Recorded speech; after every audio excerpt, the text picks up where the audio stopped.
인도네시아가 발칵 뒤집혔습니다. 8천억 분담금은 떼먹고 뒤로는 한국의 기밀까지 훔쳐내려던 그들의 추악한 이중 플레이가 처참한 비극으로 끝났기 때문입니다. 한국을 호구로 보고 비웃던 수뇌부. 하지만 그들이 제 발로 걷어찬 건 단순한 전투기가 아니었습니다. 그 속엔 미국조차 불가능하다며 포기했던 전율의 비밀 병기가 숨겨져 있었기 때문입니다. 뒤늦게 땅을 치며 매달렸지만 이미 그 황금 티켓은 라이벌 필리핀의 품으로 넘어가 버린 뒤였습니다. 탐욕이 불러온 자멸의 72시간. 한 내부자가 목숨 걸고 폭로한 그 충격적 진실을 지금 공개합니다. 그날 자카르타의 하늘은 마치 하늘의 구멍이라도 뚫린 것처럼 억수 같은 비를 쏟아붓고 있었습니다.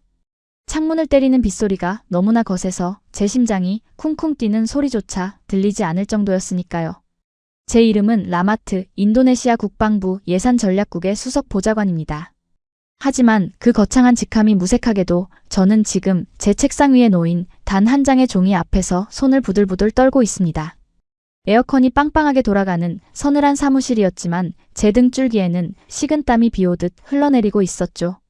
제 떨리는 손끝이 가리키고 있는 문서, 그것은 바로 불과 3일 전 한국의 카이로부터 긴급하게 수신된 KF-21 블록2 최종 기술 사양서였습니다. 솔직히 말씀드리면 저는 처음에 제 눈을 의심했습니다.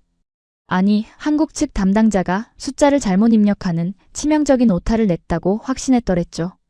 그도 그럴 것이 사양서 중간에 적힌 보조 동력 장치 및 엔진 발전량 항목에 믿기 힘든 숫자가 적혀 있었기 때문입니다. 엔진 발전 출력 100kW 단일 엔진 기준. 보통 사람들은 이 숫자가 뭘 의미하는지 잘 모를 겁니다. 그저 전기가 좀 더 많이 나오나 보다 하고 넘기겠죠.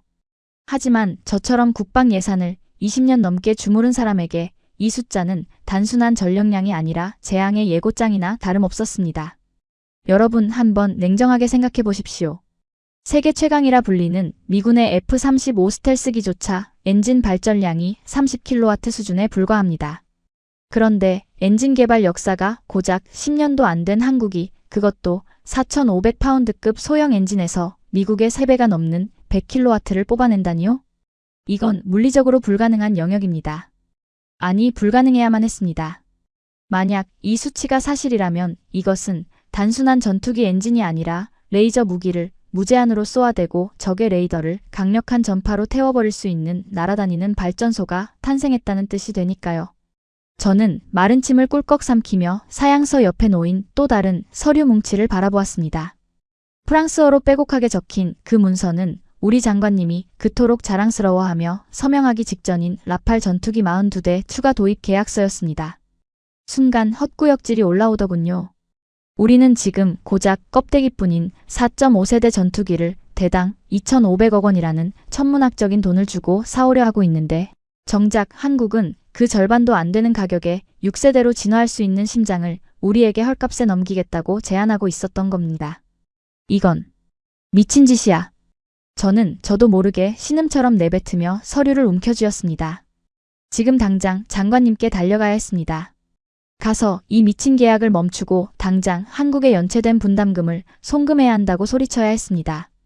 그렇지 않으면 우리는 영원히 삼류공군으로 전락할 게 뻔했으니까요. 저는 젖은 손을 바지에 닦을 새도 없이 장관실로 향했습니다. 복도를 걷는 내내 제 머릿속에는 오직 한 가지 생각뿐이었습니다. 제발 아직 서명하지 않았기를. 제발 저 멍청한 양반들이 샴페인을 터뜨리기 전이기를. 하지만 장관실의 육중한 문을 열고 들어선 순간 저는 절망하고 말았습니다. 방 안에는 이미 달콤하고 역겨운 싸구려 향수 냄새가 진동하고 있었고 장관님은 프랑스 다소사의 임원들과 파한대소하며 시가 연기를 뿜어대고 있더군요. 오, 라마트. 자네도 와서 한잔하게. 드디어 우리가 해냈어. 프랑스의 걸작을 손에 넣었다고. 장관님은 붉게 상기된 얼굴로 제게 와인잔을 내밀었습니다. 그 모습을 보니 속에서 천불이 끓어오르는 것 같았습니다. 저는 와인잔을 받는 대신 구겨진 한국 측 사양서를 테이블 위에 거칠게 내려놓았습니다. 장관님, 지금 술이나 드실 때가 아닙니다. 이것 좀 보십시오. 제 목소리가 너무 떨려서였을까요? 아니면 분위기를 깬 것이 불쾌해서였을까요? 좌중의 시선이 일제히 저에게 꽂혔습니다. 장관님은 미간을 찌푸리며 귀찮다는 듯 손을 휘휘 저으시더군요. 이게 뭔가? 또 그 한국 타령인가? 카이놈들이 돈 달라고 징징거리기라도 하던가? 돈 문제가 아닙니다. 장관님, 여기 적힌 숫자를 보십시오. 100kW입니다. 한국이 자체 엔진 기술을 완성했다고요? 이건 우리가 도입하려는 라팔보다 3세대는 앞선 기술입니다. 저는 핏대를 세우며 외쳤습니다. 하지만 돌아온 반응은 차가운 침묵 그리고 이어진 비웃음뿐이었습니다. 이봐, 라마트. 자네는 너무 순진해서 탈이야. 장관님은 시가제를 툭툭 털며 비릿한 미소를 지었습니다. 한국 놈들이 원래 뻥튀기가 심하잖아. 미국도 못하는 걸 지들이 했다고? 그게 말이 된다고 생각하나? 그건 그냥 투자금 더 뜯어내려고 쓴 소설이야, 소설. 하지만 장관님, 만약 사실이라면요? 우리가 이 기술을 놓치면 어허, 이 사람 참 답답하게 구네. 장관님이 말을 끊으며 탁자를 내리쳤습니다. 그의 눈빛에는 한국에 대한 뿌리 깊은 무시 그리고 근거 없는 오만함이 가득 차 있었습니다. 우린 이미 라팔을 샀어. 세계 최고의 전투기지. 그리고 한국? 걔들은 우리 없으면 수출도 못해. 분담금? 나중에 준다고 해. 어차피 아쉬운 건 그쪽이니까. 우리가 갑이고 그놈들이 을이란 말일세. 주변의 간부들이 맞습니다. 장관님. 하며 아부 섞인 맞장구를 쳤습니다. 그들의 웃음소리가 마치 악마의 속삭임처럼 제 귓가를 때리더군요. 그들은 모르고 있었습니다. 지금 그들이 비웃고 있는 그 을이 이미 주머니 속에 칼을 갈고 있다는 사실을 말입니다. 저는 입술을 꽉 깨물었습니다. 여기서 물러설 수는 없었습니다. 제 직감이 경고하고 있었거든요. 이대로 방을 나가면 인도네시아의 구구는 영원히 끝장날 것이라고 말입니다. 그럼 제가 직접 가서 확인하겠습니다. 뭐를? 한국 사천 공장 말입니다. 제가 직접 가서 그 100kW가 진짜인지 가짜인지 제 눈으로 확인하고 오겠습니다. 만약 진짜라면 그때는 제발 제 말을 들어주십시오. 장관님은 귀찮다는 듯 손을 내저으며 다시 와인잔을 들었습니다. 마음대로 해. 대신 출장비는 아껴 쓰게. 라팔 계약금 내느라 예산이 빠듯하니까. 그 굴욕적인 한마디를 뒤로하고 저는 장관실을 나왔습니다. 등 뒤에서 다시금 폭소 소리가 들려왔지만 저는 주먹을 꽉 쥔 채 걷고 또 걸었습니다. 그때까지만 해도 저는 몰랐습니다. 제가 한국행 비행기에 오르는 그 순간이 바로 우리 조국의 마지막 골든타임을 놓치는 순간이었다는 것을 말입니다. 그리고 이틀 뒤 사천의 눅눅한 공기 속에서 마주한 진실은 제 상상을 초월하는 그야말로 공포 그 자체였습니다. 장관실 문을 닫고 나오는 그 순간부터 제 머릿속의 시계는 마치 시한폭탄의 카운트다운처럼 빠르게 돌아가기 시작했습니다. 복도 끝까지 울려 퍼지던 그들의 경박한 웃음소리가 제 등 뒤를 찌르는 비수가 되어 꽂히는 기분이었죠. 저는 그 길로 국방부 지하주차장으로 내려가 관용차에 시동을 걸었습니다. 집으로 돌아가 짐을 쌀 시간조차 아까웠기에 차 뒷좌석에 항상 던져두었던 비상용 여행 가방 하나만 달랑 챙겨 공항으로 차를 몰았습니다. 빗줄기는 여전히 앞이 보이지 않을 정도로 거세게 쏟아지고 있었지만 제 눈에는 그 비보다 더 어두운 조국의 미래가 어른거려 와이퍼의 움직임조차 거슬릴 지경이었으니까요. 비행기 티켓을 끊고 탑승구 앞에 앉아서야 저는 비로소 가쁜 숨을 몰아쉴 수 있었습니다. 하지만 안도감도 잠시 제 손은 다시 그 문제의 기술 사양서를 펼쳐 들고 있었습니다. 잉크 냄새가 채 가시지 않은 종이 위 100kW라는 그 숫자가 마치 저를 비웃듯 번들거리고 있었거든요. 도대체 어떻게 한 걸까요? 저는 공학을 전공한 엔지니어 출신 관료입니다. 그렇기에 이 숫자가 얼마나 터무니없는 것인지 뼛속 깊이 알고 있었습니다. 제트 엔진에서 전기를 뽑아낸다는 건 단순히 발전기를 돌리는 문제가 아닙니다. 핵심은 열입니다. 4,500파운드급의 작은 엔진 공간 안에서 100kW라는 거대한 전력을 만들어내려면 내부 온도는 필연적으로 1,500도를 훌쩍 넘기게 됩니다. 문제는 지구상에 존재하는 대부분의 금속이 이 온도를 견디지 못하고 녹아버린다는 점이죠. 미국이 자랑하는 특수합금인 인코넬 718조차 1300도 언저리가 한계입니다. 그래서 미국은 엔진 크기를 키워 냉각을 하거나 아예 출력을 제한하는 방식을 써왔던 겁니다. 그런데 한국이 그 물리적 한계를 정면으로 돌파했다. 이건 둘 중 하나였습니다. 한국이 외계인을 고문해서 미지의 금속을 얻어냈거나 아니면 기존 소재에 상상도 할 수 없는 특수 코팅 기술을 입혔거나 말입니다. 만약 후자라면 저도 모르게 마른 침을 삼켰습니다.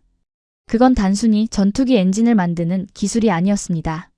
그 기술만 있다면 전차, 잠수함, 심지어 우주 발사체까지 모든 무기체계의 심장을 갈아 끼울 수 있는 마스터키를 쥐게 되는 셈이었으니까요. 비행기가 인천공항을 거쳐 김해공항에 착륙할 때까지 저는 단 한숨도 잘 수 없었습니다. 창밖으로 보이는 한국의 풍경은 자카르타와 달리 차갑고 건조했습니다. 공항을 빠져나와 사천으로 향하는 택시 안에서 저는 오랜 파트너이자 친구였던 카이의 김 부장에게 전화를 걸었습니다. 평소 같았으면 어이고 라마트 형님 오신다는 기별도 없이 하며 반갑게 받았을 그였습니다. 우리는 소주잔을 기울이며 형, 동생 하던 사이였으니까요. 하지만 수화기 너머로 들려오는 신호음은 길고도 처량했습니다. 10번, 20번. 신호가 끊어질 때쯤에야 낯설 만큼 건조한 목소리가 들려오더군요. 네, 라마트 보좌관님. 무슨 일이십니까? 그 차가운 호칭에 제 심장이 덜컥 내려앉았습니다. 형님이 아니라 보좌관님이라니. 그 짧은 한마디에 모든 상황이 담겨 있었습니다. 한국은 이미 마음의 문을 닫았고 저는 더 이상 환영받는 손님이 아니라는 사실을 말입니다. 김 부장, 나네. 지금 사천으로 가는 길이야. 긴급하게 확인해야 할 게 있어서. 지금 오시면 곤란합니다. 보안 등급이 상향 조정되었습니다. 사전 승인 없이는 정문 통과도 못하십니다. 이보게, 김 부장. 우리 사이에 왜 이러나? 내가 지금 장관님 결제도 안 받고 몰래 온 거야. 그 100kW 데이터. 그거 진짜인가? 그것만 확인해주게. 제발. 저는 거의 애원하듯 매달렸습니다. 택시 기사가 백미러로 저를 힐끔거리는 게 느껴졌지만 체면 따위 차릴 상황이 아니었죠. 전화기 너머로 김 부장의 한숨 소리가 들려왔습니다. 깊고 무거운 한숨이었죠. 라마트 씨. 제가 예전에 말씀드리지 않았습니까? 기술은 거짓말을 안 한다고. 거짓말은 항상 사람이 하는 거라고요. 그게 무슨 뜻인가? 저희 연구원들 지난 5년 동안 추석, 설날 다 반납하고 공장에서 살았습니다. 인코넬 소재 국산화한다고 용광로 앞에서 코피 쏟아가며 버텼습니다. 그런데 당신네 장관님은 그 5년 동안 뭘 하셨습니까? 라팔 리베이트 계산이나 하고 계시지 않았습니까? 그의 팩트 폭격에 저는 말문이 막히고 말았습니다. 얼굴이 화끈거려 견딜 수가 없더군요. 돌아가십시오. 이제 공동개발이라는 단어는 유효기간이 끝났습니다. 김 부장. 잠깐만. 내 말 좀 들어보게. 뚝. 매정한 끊김 신호음만이 택시 안을 공허하게 채웠습니다. 허망함에 손에 쥔 휴대폰을 떨어뜨릴 뻔했지만 저는 이를 악물고 다시 움켜쥐었습니다. 여기서 포기하면 정말 끝이라는 생각뿐이었습니다. 택시가 사천 카이 공장 인근에 접어들자 낯선 풍경이 눈에 들어왔습니다. 평소라면 펄럭이고 있어야 할 인도네시아 국기가 개항대에서 보이지 않았습니다. 대신 그 자리는 비워져 있었고 정문 앞에는 살벌한 분위기의 경비 용역들이 삼엄하게 차량을 통제하고 있더군요. 저는 택시에서 내려 정문으로 걸어갔습니다. 어떻게든 뚫어야 해. 들어가서 내 눈으로 그 엔진을 봐야만 장관을 설득할 수 있어. 그런데 그때였습니다. 검은색 세단 3대가 제 옆을 스치듯 지나가더니 굳게 닫혀있던 정문이 스르르 열리는 게 아니겠습니까? 저는 본능적으로 몸을 숨기며 그 차량의 번호판과 깃발을 확인했습니다. 순간 제 눈동자가 지진이라도 난 듯 흔들렸습니다. 그 차에 타고 있는 사람들은 한국인도 우리 인도네시아 사람도 아니었습니다. 창문 너머로 얼핏 보인 제복 입은 사내들. 그들의 어깨에 붙은 견장은 분명 동남아시아의 또 다른 국가 바로 필리핀 공군의 것이었습니다. 설마. 아니야, 그럴 리가 없어. 필리핀은 돈이 없기로 유명한 나라입니다. 그들이 고가의 최신형 전투기인 KF-21을 그것도 아직 개발이 다 끝나지도 않은 시점에 도입하러 왔다고요? 상식적으로 말이 안 되는 상황이었습니다. 하지만 제 머릿속을 스치는 불길한 예감은 그 상식을 뛰어넘는 공포를 선사하고 있었습니다. 만약 한국이 우리가 낼 돈을 필리핀에게 대신 내라고 한 게 아니라 필리핀에게 우리가 버린 자리를 헐값에 넘기기로 이면 합의를 했다면? 그리고 그 조건으로 우리가 그토록 무시했던 그 100kW 엔진 기술을 필리핀에 우선 공급하기로 약속했다면? 안 돼. 저도 모르게 정문을 향해 다가갔지만 경비원들이 거친 손길로 저를 막아섰습니다. 신원 확인 안 된 분은 접근 금지입니다. 물러나세요. 나 인도네시아 국방부 소속이요. 저 차들은 들여보내주면서 나는 왜 막는 거요? 제가 고래고래 소리를 질렀지만 경비원은 싸늘한 눈빛으로 저를 내려다보며 무전기에 대고 짧게 말하더군요. 여기 불청객 한 명 왔습니다. 네, 그 인도네시아 사람입니다. 처리할까요? 그 불청객이라는 단어가 제 가슴에 대모처럼 박혔습니다. 불과 몇 달 전까지만 해도 귀빈 대접을 받았던 제가 이제는 문전박대 당하는 잡상인 취급을 받고 있는 겁니다. 철창 너머로 멀어지는 검은 세단의 뒷공무니를 보며 저는 뼈저리게 깨달았습니다. 우리가 샴페인을 터뜨리며 자화자찬하던 그 시간에 한국은 이미 우리를 대체할 새로운 파트너를 찾았고 그 파트너와 함께 우리를 손절할 준비를 완벽하게 끝마쳤다는 것을 말입니다. 하지만 여기서 물러설 수는 없었습니다. 저는 양복 안주머니에서 꼬깃꼬깃해진 명함 한 장을 꺼냈습니다. 김 부장이 안 된다면 다른 루트를 써서라도 들어가야 했습니다. 설령 담을 넘는 한이 있더라도 저 필리핀 놈들이 도장을 찍기 전에 그 엔진을 확인해야 했으니까요. 저는 빗물에 젖은 머리카락을 쓸어 넘기며 어둠이 깔리기 시작한 공장 외곽의 철조망 쪽으로 발걸음을 옮겼습니다. 그곳에는 제가 아는 또 다른 내부 조력자가 기다리고 있을 터였습니다. 물론 그가 아직 저를 친구로 생각해 줄지는 미지수였지만요. 철조망 사이로 파고드는 빗줄기는 제 뼛속까지 얼려버릴 듯 차가웠습니다. 사천 공장의 외곽 담벼락을 따라 걷는 제 구두는 이미 진흙투성이가 되어 한때 장관님의 최측근이라 불리던 제 처지가 얼마나 비참하게 추락했는지를 적나라하게 보여주고 있었죠. 저는 덜덜 떨리는 손으로 양복 안주머니 깊숙한 곳에서 꼬깃꼬깃해진 명함 한 장을 꺼냈습니다. 한성정밀 대표 박철수. KF-21 개발 초기에 우리 인도네시아 기술진들에게 숙소와 식사를 제공했던 하청업체 사장이었습니다. 당시 제가 그의 납품 대금 문제를 몰래 해결해 준 적이 있었는데 그 낡은 인연 하나에 제 모든 운명을 걸어야 하는 상황이 온 겁니다.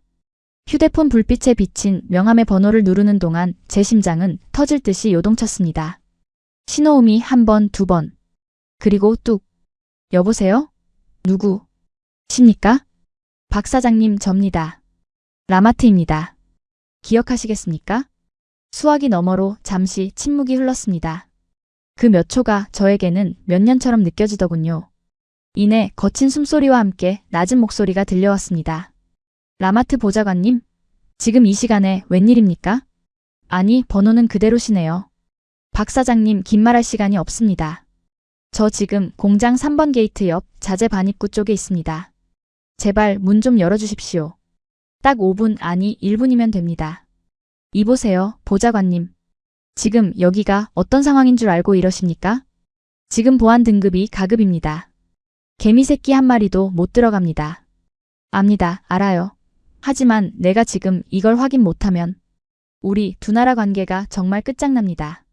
박 사장님 예정을 생각해서라도 한 번만 도와주십시오. 제가 나중에 꼭 보답하겠습니다.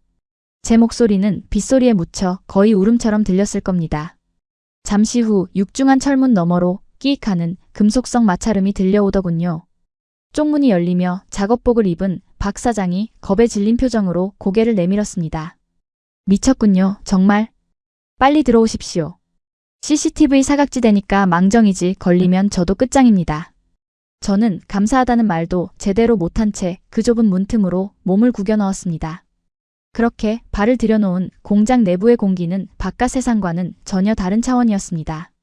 밖은 폭우와 바람으로 아수라장이었지만 이 거대한 조립동 안은 기이할 정도로 고요하고 서늘했습니다. 마치 거대한 수술실 혹은 심해의 잠수함 속에 들어온 듯한 적막감이 감돌고 있었으니까요.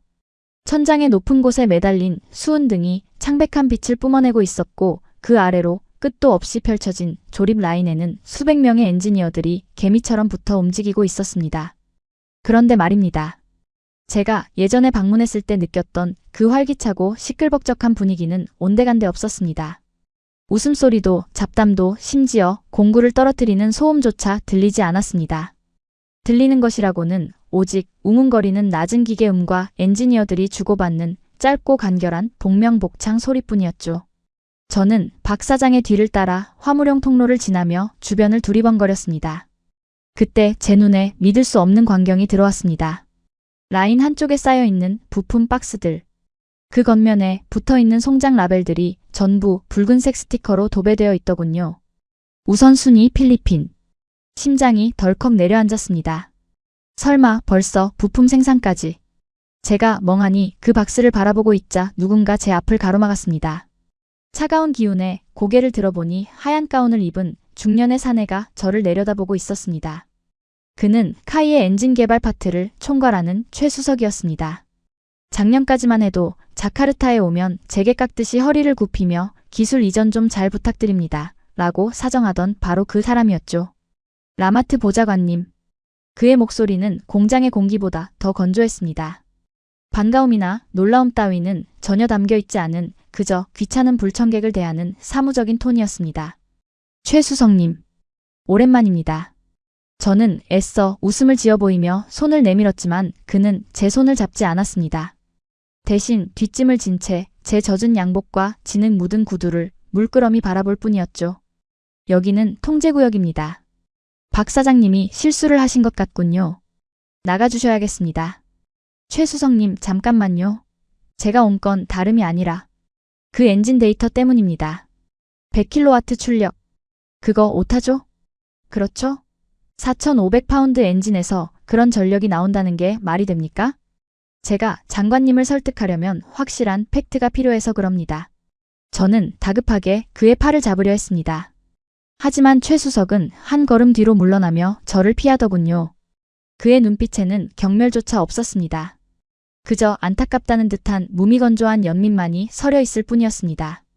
라마트 씨, 아직도 모르시겠습니까? 그가 나직하게 입을 열었습니다.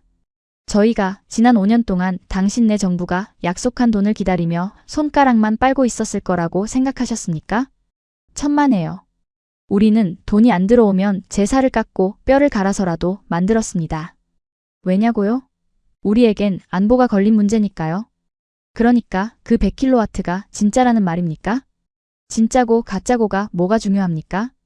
어차피 당신네 나라에는 가지도 못할 물건인데. 그의 한마디가 제 가슴을 후벼 팠습니다. 하지만 저는 여기서 물러나면 끝장이라는 생각에 자존심이고 뭐고 다 내팽개치고 그에게 매달렸습니다. 최수석님 제발 한 번만 보여주십시오.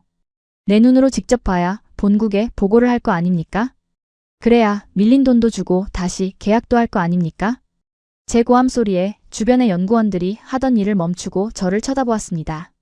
그들의 눈빛은 하나같이 차가웠습니다. 돈도 안 낸 주제에 목소리만 크네 라고 말하는 듯 했죠. 최 수석은 한참 동안 저를 응시하더니 깊은 한숨을 내쉬며 고개를 끄덕였습니다. 좋습니다. 어차피 오늘 필리핀 실사단에게 공개할 예정이었으니까요. 덤으로 보여드리죠. 대신 그가 몸을 돌리며 덧붙였습니다. 보고 놀라시더라도 소리는 지르지 마십시오. 정밀 계측 중이라 소음에 민감합니다. 그는 저를 데리고 공장 가장 깊숙한 곳 특수 엔진 연소 시험동으로 향했습니다. 복도를 걷는 내내 저는 기이한 냄새를 맡았습니다. 보통의 기계 공장에서 나는 매캐한 기름 냄새가 아니었습니다. 그것은 마치 비온 뒤의 숲속 공기처럼 비릿하면서도 찌릿한 고농도 오존의 냄새였습니다. 이 냄새는 전기입니다. 최 수석이 짧게 대답했습니다.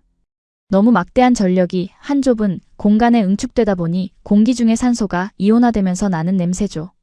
저희 연구원들은 이걸 승리의 향기라고 부르죠. 승리의 향기라. 그 말을 듣는 순간 제 등골이 오싹해지더군요. 우리가 자카르타에서 에어컨 바람을 쐬며 한국은 기술력이 부족해 라고 뒷담화를 까고 있을 때 이들은 전기가 공기를 태우는 이 지옥 같은 현장에서 밤을 지새우고 있었던 겁니다. 시험동 앞에는 두꺼운 방탄 유리로 된 관람창이 설치되어 있었습니다. 그리고 그 안쪽 어두컴컴한 경납고 한가운데에 푸르스름한 기계 덩어리 하나가 쇠사슬에 묶인 맹수처럼 웅크리고 있었습니다. 겉보기에는 평범한 소형 제트 엔진처럼 보였습니다. 하지만 자세히 보니 엔진을 감싸고 있는 배관들이 일반적인 구릿빛이 아니라 기묘하게 빛나는 은회색을 띠고 있더군요. 저게 그 엔진입니까? 네. 프로젝트명 비와 천둥. 공식 명칭은 아직 없습니다. 최 수석이 관제실의 마이크를 잡았습니다. 그의 손짓 하나에 관제실 안에 수십 개 모니터가 일제히 붉은색으로 점등되기 시작했습니다. 엔진 시동 시퀀스 개시. 출력 30%, 50%, 진입, 우웅. 낮게 깔리는 구동음이 들리나 싶더니 이내 고막을 찢을 듯한 굉음이 방탄 유리를 진동시켰습니다. 그리고 저는 보았습니다. 엔진 후미에서 뿜어져 나오는 화염이 붉은색이 아니라 새파란 청색으로 변하는 그 충격적인 광경을 말입니다. 그것은 단순한 연소가 아니었습니다. 마치 플라즈마 절단기처럼 공기 자체를 태워버리는 고에너지의 폭풍이었습니다. 그리고 제 눈앞에 메인 모니터에 찍힌 숫자가 미친 속도로 올라가기 시작했습니다. 엔진 발전 출력 35kW, 58kW, 82kW 상승 중. 말도 안 돼. 저게 어떻게? 제 입이 딱 벌어졌습니다. 이미 미군의 F-414 엔진 출력을 2배 이상 넘긴 수치였습니다. 그런데도 엔진은 폭발하지 않고 안정적으로 돌아가고 있었습니다. 아니, 오히려 출력이 높아질수록 엔진의 소음은 더 부드러워지는 기현상을 보이고 있었죠. 그리고 마침내 숫자가 102kW를 찍는 순간 시험동 내부의 조명이 퍽 하고 나가버렸습니다. 정전이 아니었습니다. 엔진 주변에 형성된 강력한 전자기장이 주변의 전자기기들을 압도해 버린 겁니다. 어둠 속에서 오직 하나 파랗게 타오르는 엔진의 불꽃만이 도깨비 불처럼 빛나고 있었습니다. 저도 모르게 유리창에 손을 댔습니다. 차가워야 할 유리가 뜨겁게 달아올라 있더군요. 보셨습니까? 어둠 속에서 최 수석의 목소리가 들려왔습니다. 이게 바로 당신들이 사기라고 비웃던 기술입니다. 미국은 소재가 녹을까봐 시도조차 못했던 영역이죠. 하지만 우리는... 그가 잠시 말을 멈추더니 주머니에서 무언가를 꺼내 제 손에 쥐어주었습니다. 작고 차가운 금속 조각이었습니다. 이걸 만져보십시오. 이게 우리 엔진의 비밀입니다. 어둠 속에서 제 손끝에 닿은 그 금속의 감촉. 그것은 제가 지난 20년 동안 국방부에서 만져본 그 어떤 무기보다도 차갑고 단단했으며 동시에 무서운 살기를 뿜어내고 있었습니다. 그리고 저는 직감했습니다. 이 작은 금속 조각 하나가 우리 인도네시아와 한국의 운명을 영원히 갈라놓게 될 것임을 말입니다. 손바닥에 닿은 금속 조각의 냉기는 마치 제 심장을 움켜쥔 듯 서늘하고 날카로웠습니다. 저는 그 차가운 촉감을 느끼며 떨리는 손가락으로 금속 표면을 문질러 보았습니다. 거친 듯하면서도 기이할 정도로 매끄러운 마감, 그리고 손바닥을 짓누르는 묵직한 중량감. 이것은 분명 인코넬 718 합금이었습니다. 니켈과 크롬, 철을 극한의 비율로 섞어 만든 제트 엔진의 심장을 이루는 바로 그 소재 말입니다. 하지만 저는 고개를 가로저었습니다. 아니, 인정할 수가 없었습니다. 지난 30년간 국방부에서 수많은 무기 계약을 검토해온 제 상식으로는 도저히 납득할 수 없는 일이었으니까요. 인코넬 718의 정밀 주조 기술은 미국 지이나 P&W 같은 거대 기업들이 철저하게 통제하는 1급 기밀입니다. 한국 같은 후발주자가 그것도 단 5년 만에 이 합금의 국산화에 성공했다는 건 물리적으로나 시간적으로나 불가능한 이야기였습니다. 이거 미국에서 수입한 거죠? 저는 애써 침착한 척 물었습니다. 아니, 사실은 애원하고 있었습니다. 제발 그렇다고 말해달라고, 이건 그저 한국이 조립만 한 거라고 말해주길 바랬던 겁니다. 솔직히 말해보세요, 최 수석님. 이거 지이사의 잉여 재고품을 사와서 가공만 한 거 아닙니까? 아니면 일본 미쓰비시 중공업에서 몰래 들여온 겁니까? 한국의 용광로 기술로는 이런 결정 구조를 만들어낼 수가 없어요. 제가 알기론 포스코의 특수강 라인도 아직 이 수준에는 도달하지 못했을 텐데요. 제 질문에 최 수석은 아무런 대꾸도 하지 않았습니다. 그저 희미한 미소를 띤 채 저를 엔진 시험동의 더 깊은 곳으로 안내할 뿐이었죠. 그의 침묵이 저를 더 미치게 만들더군요. 우리는 관계자 외 출입 금지라고 적힌 두꺼운 철문을 지나 정밀 소재 가공실로 들어섰습니다. 그곳에 들어선 순간 저는 코를 찌르는 매캐한 냄새와 함께 귀를 찢는 듯한 고주파 소음에 인상을 찌푸려야 했습니다. 치익, 치익. 마치 수천 마리의 매미가 동시에 우는 듯한 소리. 그 소리의 진원지는 방 한가운데에 놓인 거대한 유리 부스들이었습니다. 가까이 가서 보시죠. 최수석의 손짓에 저는 홀린 듯 유리부스 앞으로 다가갔습니다. 그리고 그 안에서 벌어지는 광경을 목격한 순간 저는 쥐고 있던 인코넬 조각을 떨어뜨릴 뻔했습니다. 그것은 주조가 아니었습니다. 푸른 레이저 빔이 허공에서 춤을 추듯 움직이고 있었고 그 빛이 지나간 자리에는 은회색 금속 분말이 순식간에 녹아붙으며 복잡한 기계 부품의 형상을 만들어내고 있었습니다. 바로 3D 금속 프린팅 기술이었습니다. 보이십니까? 저 복잡한 내부 유로가. 최수석이 모니터를 가리키며 말했습니다. 화면에는 지금 만들어지고 있는 터빈 블레이드의 단면도가 3D 그래픽으로 떠 있었는데 그 내부는 마치 인체의 모세혈관처럼 수천 개의 미세한 구멍들이 얽히고 설켜 있더군요.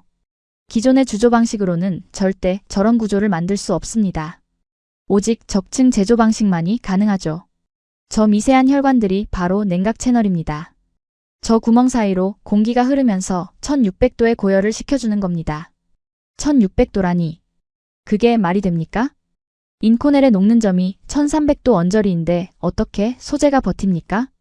저는 반사적으로 반박했습니다. 이건 과학적으로 오류였습니다. 녹는 점보다 높은 온도에서 버티는 금속이라니 그런 건 판타지 소설에나 나오는 이야기니까요. 그래서 코팅이 필요한 겁니다. 최수석은 저를 데리고 다음 구역으로 이동했습니다. 표면 처리실. 그곳은 마치 반도체 공장처럼 청정구역으로 관리되고 있었습니다. 방진복을 입은 연구원들이 로봇 팔을 조작하고 있었는데 로봇 팔 끝에서는 눈부신 백색 플라즈마가 뿜어져 나와 금속 부품의 표면을 감싸고 있었죠. 라마트 씨, 한국이 세계 1위인 분야가 뭔지 아십니까? 반도체 그리고 도금 기술입니다. 우리는 그 노하우를 엔진에 쏟아부었습니다.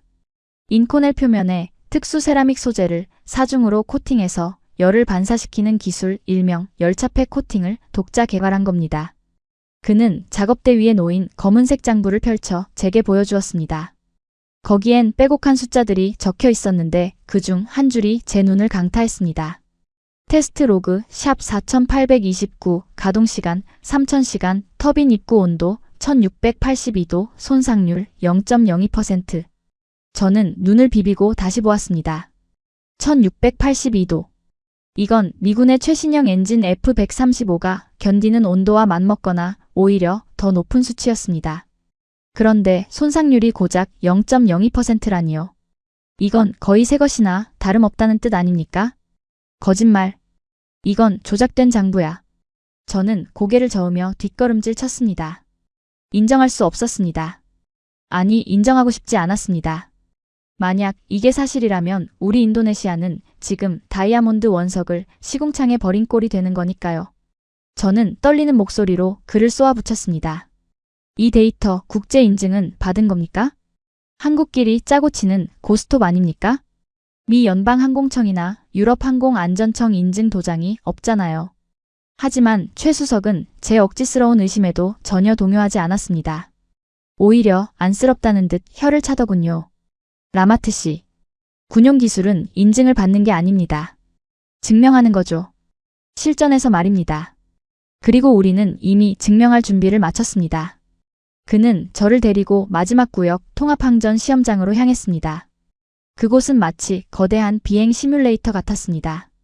KF-21의 조종석 모형이 덩그러니 놓여 있었고 그 주변에는 수백 가닥의 굵은 케이블들이 복잡하게 연결되어 있었습니다. 그리고 그 케이블들은 방금 우리가 보고 온 그 괴물 같은 엔진과 연결되어 있었죠. 잘 보십시오. 당신들이 30kW라고 비웃던 그 엔진이 실제 전투기 시스템과 만났을 때 어떤 일이 벌어지는지. 최수석이 엔터키를 눌렀습니다. 순간 웅장한 구동음과 함께 조종석 앞쪽에 설치된 거대한 레이더판이 번쩍이며 켜졌습니다. KF-21의 눈이라 불리는 A사 레이더였습니다. 보통 전투기 레이더는 막대한 전력을 소모하기 때문에 지상 테스트를 할 때는 별도의 대형 발전차를 연결해야만 합니다. 그런데 지금 이 현장에는 발전차가 없었습니다. 오직 저 소형 엔진 하나만이 돌고 있을 뿐이었죠.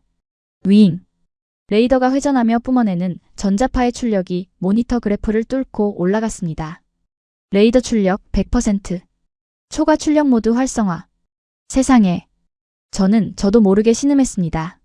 레이더뿐만이 아니었습니다. 조종석 양옆에 달린 전자전 장비 포드에서도 붉은 경고등이 켜지며 재밍 신호를 쏟아내기 시작했습니다. 보통의 전투기라면 레이더와 전자전 장비를 동시에 켜면 전력이 부족해서 시스템이 다운되거나 레이더 출력을 줄여야 합니다.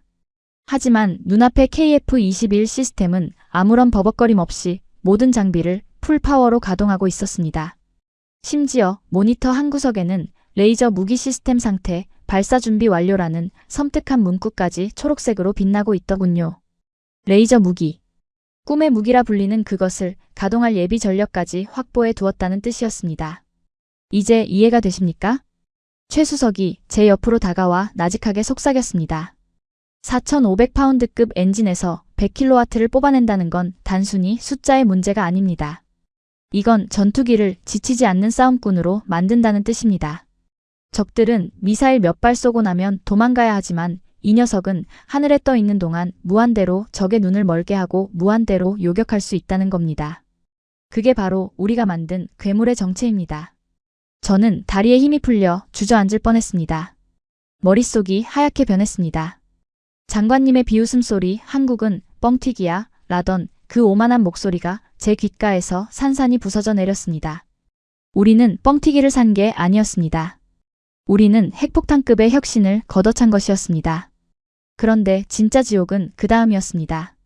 제가 멍하니 서 있는 사이 연구원들이 지게차를 이용해 거대한 나무 상자 하나를 옮겨오더군요. 그 상자의 겉면에는 제가 아까 봤던 것과 똑같은 붉은색 라벨이 붙어 있었습니다. 하지만 이번에는 더 구체적이고 더 잔인한 문구가 적혀 있었죠. 수신 필리핀 공화국 공군 귀중. 품목 KF-21 블록 2 비행 교범 베타판 영문 타갈로그어 겸용. 필리핀어 매뉴얼이라니. 순간 제 눈앞이 캄캄해졌습니다. 매뉴얼을 번역하고 인쇄했다는 건 이미 계약 단계를 넘어 실전 배치 준비가 끝났다는 뜻이 아닙니까? 인도네시아어 매뉴얼은 5년 동안 초안조차 만들어지지 않았는데 필리핀은 벌써 파일럿들이 읽을 교범까지 찍어내고 있었던 겁니다. 저는 떨리는 손을 뻗어 그 상자를 만져보려 했지만 이번에는 경비원들이 제 앞을 가로막았습니다. 그리고 그 뒤로 낯익은 얼굴 하나가 나타났습니다. 어제 호텔 로비에서 얼핏 봤던 필리핀 국방부의 획득 차관보였습니다. 그는 저를 보고 놀라기는커녕 여유로운 미소를 지으며 제게 다가오더군요. 오, 이게 누구신가? 인도네시아의 라마트 씨 아니십니까? 그의 영어 발음은 유창했고 태도는 거만했습니다. 불과 작년까지만 해도 아세안 국방장관 회의에서 우리 장관님 뒤를 졸졸 따라다니던 그가 말입니다. 당신들이 왜 여기에? 왜긴요. 쇼핑하러 왔죠. 당신들이 버린 물건이 아주 끝내준다길래. 그는 낄낄거리며 방금 제가 보고 놀랐던 그 엔진을 손으로 툭툭 쳤습니다. 고맙습니다, 라마트 씨. 인도네시아가 뜸을 들여준 덕분에 우리가 새치기를 좀 했습니다. 한국 측에서 아주 파격적인 조건을 제시하더군요. 2027년 인도, 2029년 전력화. 게다가 이 100kW 엔진 옵션까지 포함해서 말입니다. 뭐라고요? 아, 그리고 보너스도 있더군요. 당신네 나라가 미납한 분담금 목만큼의 지분. 그걸 우리가 가져가는 조건으로 가격도 깎아주기로 했습니다. 정말 고마운 일 아닙니까? 그의 말 한마디 한마디가 제 심장에 대못을 박았습니다. 우리가 돈을 안 내서 생긴 공백을 필리핀이 메우고 들어온 겁니다. 그것도 우리가 그토록 무시했던 100kW 기술을 덤으로 챙겨가면서요. 저는 숨을 쉴 수가 없었습니다. 넥타이가 목을 조르는 것 같아 거칠게 풀어헤쳤지만 답답함은 가시지 않았습니다. 이건 무효야. 아직 우리 계약은 살아있어. 우리가 원조 투자국이라고. 제가 악을 쓰며 소리쳤지만 공허한 메아리만 울릴 뿐이었습니다. 최수석은 팔짱을 낀 채 차갑게 말하더군요. 계약서 제14조 3항. 분담금 납부가 2년 이상 지체될 시 모든 권리는 자동 소멸하며 기술 이전 의무는 중단된다. 라마트 씨, 당신이 직접 검토하고 도장 찍은 조항 아닙니까? 아, 그제야 기억이 났습니다. 5년 전 제가 호기롭게 서류를 검토하며 어차피 돈은 우리가 쥐고 있으니 이런 조항쯤은 넣어줘도 되라고 웃어넘겼던 그 조항. 그것이 지금 부메랑이 되어 제 목을 치고 있는 것이었습니다. 저는 비틀거리며 뒷걸음질 쳤습니다. 눈앞의 엔진은 여전히 푸른 화염을 내뿜으며 웅웅거리고 있었고 필리핀 차관보는 만족스러운 듯 고개를 끄덕이고 있었습니다. 그 장면은 마치 새로운 주인을 맞이하는 명마와 늙고 병들어 버려지는 당나귀의 처지를 보여주는 한편의 잔혹동화 같았습니다. 끝났다. 제 입에서 탄식 같은 중얼거림이 흘러나왔습니다. 하지만 절망하기엔 일렀습니다. 아직 마지막 기회가 남아있을지도 모릅니다. 지금 당장 본국에 알려야 했습니다. 장관 멱살을 잡고서라도 돈을 보내게 만들어야 했습니다. 비록 자존심은 시궁창에 처박혔지만 이 기술만은, 이 괴물 같은 엔진만은 뺏길 수 없었으니까요. 저는 미친 사람처럼 휴대폰을 꺼내 들고 공장을 뛰쳐나갔습니다. 빗줄기는 여전히 거세게 쏟아지고 있었지만 제 몸에서 흐르는 식은땀이 빗물보다 더 차갑게 느껴졌습니다. 그리고 그때까지만 해도 저는 몰랐습니다. 제가 전화를 걸고 있는 그 시각 자카르타에서는 이미 돌이킬 수 없는 결정이 내려지고 있었다는 사실을 말입니다. 차가운 빗줄기가 제 정수리를 때리며 눈앞을 가렸지만 저는 휴대폰 액정 위로 흐르는 빗물을 닦아낼 생각조차 하지 못했습니다. 떨리는 손가락으로 장관님의 직통 번호를 누르는 그 몇 초가 마치 영겁의 시간처럼 느껴졌으니까요. 제 등 뒤 그 거대한 공장 안에서 목격한 푸른 화염의 잔상이 아직도 망막에 들러붙어 시야를 어지럽히고 있었습니다. 뚜르르, 뚜르르. 신호음이 길어질수록 제 심박수는 한계치까지 치솟았습니다. 제발 제발 받아주십시오. 지금 이 전화를 받지 않으면 우리 인도네시아는 돌이킬 수 없는 강을 건너게 됩니다. 저는 마음속으로 수백 번도 넘게 비명을 질렀습니다. 여보세요? 마침내 수화기 너머로 장관님의 목소리가 들려왔습니다. 하지만 그 목소리는 제가 기대했던 긴박함과는 거리가 멀었습니다. 왁자지껄한 웃음소리와 경쾌한 클래식 음악소리 그리고 유리잔이 부딪히는 소음이 배경음으로 깔려 있었죠. 장관님, 접니다. 라마트입니다. 지금 통화 괜찮으십니까? 아, 라마트. 자네 거긴 새벽 아닌가? 눈치 없이 이 시간에 무슨 일인가? 나 지금 프랑스 대사관 만찬 중일세. 끊어. 끊으시면 안 됩니다. 절대 안 됩니다. 장관님, 제가 방금 뭘 봤는지 아십니까? 한국이 해냈습니다. 100kW입니다. 그 데이터 오타가 아니었습니다. 진짜였습니다. 저는 빗속에서 고래고래 소리를 질렀습니다. 공장 경비원들이 저를 수상한 눈초리로 흘끔거렸지만 체면 따위는 중요하지 않았습니다. 진정하게 이 사람아. 또 그 소리인가? 내가 말하지 않았나? 한국 놈들 상술에 놀아나지 말라고. 100kW? 그게 뭐 대수라고 호들갑인가? 대수라니요? 그건 엔진이 아니라 발전소입니다. 방금 제 눈으로 확인했습니다. 한국은 이미 인코넬 소재를 국산화했고 레이저 무기 가동 실험까지 마쳤습니다. 필리핀 차관보가 와서 계약서에 도장을 찍기 직전이라고요. 우리가 벌인 그 물량을 필리핀이 가져가고 있습니다. 필리핀? 하! 장관님은 마치 재미있는 농담이라도 들은 듯 폭소를 터뜨리더군요. 그 웃음소리가 제 고막을 찢어놓는 것 같았습니다. 라마트, 자네 정말 감을 잃었군. 필리핀 거지들이 무슨 돈으로 KF-21을 사나? 한국이 언론 플레이하려고 연기자들을 섭외했나 보지. 제발 정신 좀 차리게. 연기가 아닙니다. 타갈로그어 매뉴얼까지 인쇄되어 있었습니다. 장관님, 제발 제 말 믿고 지금 당장 연체금 송금 승인해 주십시오. 지금 입금 안 하면 계약 파기된다고 합니다. 제 절규에 잠시 침묵이 흘렀습니다. 그리고 이어진 장관님의 목소리는 방금 전에 웃음기가 싹 가신 소름 끼치도록 차가운 톤으로 변해 있었습니다. 라마트, 자네 뭔가 착각하고 있나 본데? 우리가 돈을 안 보내는 게 아니야.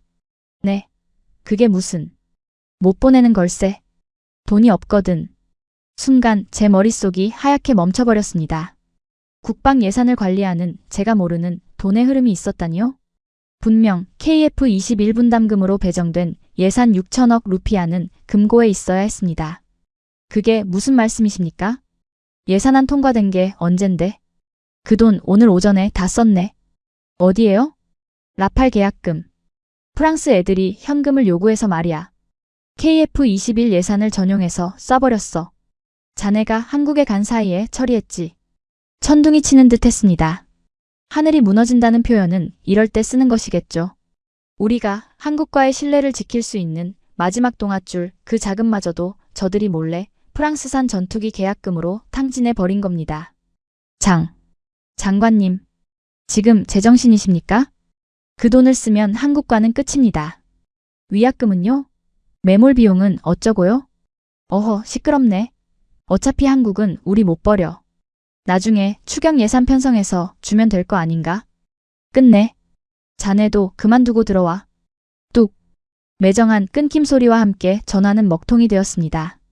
저는 망연자실한 채 빗속에 서 있었습니다. 휴대폰을 쥔 손이 덜덜 떨리다 못해 마비가 올 지경이었죠. 그런데 말입니다. 진짜 악몽은 그때부터 시작되었습니다. 전화가 끊기자마자 제 휴대폰으로 암호화된 이메일 한 통이 수신되었습니다. 발신자는 대한민국 방위사업청 보안감사팀. 제목을 보는 순간 저는 숨이 턱 막히고 말았습니다. 통보, 귀하의 보안 등급 해제 및 KF-21 프로젝트 접근 권한 영구 박탈. 저는 떨리는 손으로 첨부 파일을 열었습니다.